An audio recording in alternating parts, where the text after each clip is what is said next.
Hey folks, it's IndieGuy, and you know what time it is.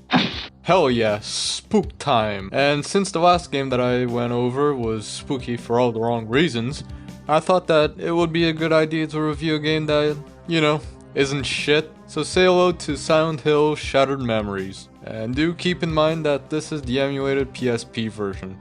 What is that? What the fuck is that? And besides the controls and the graphics, I don't think there's any difference between the PSP version, the Wii's, and the PS2 version? Why though?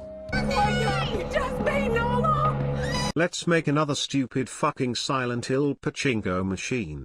So the story of this game is more or less a retelling of Silent Hill 1's, where Harry Mason is driving along with his daughter Cherryl. They get into an accident and she goes missing in this town of Silent Hill. Now the most noticeable differences in terms of story between the first game and Shattered Memories is the snow and these very cool parts as a psychologist that 100% inspired Until Dawn's. But as you go along, you'll find out that it's a completely different story. But the thing that stands out the most from every other Silent Hill game is the combat, or the lack thereof. But in here, it's a genius move, since this game was made for Wii motion controls, and as we all know, those are great for party games, but not so much for, combat. So someone just said, hey, why don't we have the player run away from the monsters and not have to rely on the Wii motion controls?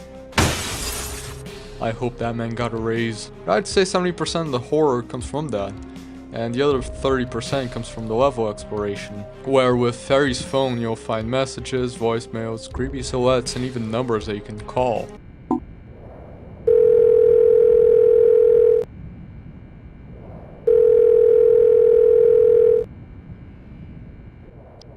I'm over here stroking my dick. I got lotion on my dick right now. I'm just stroking my shit.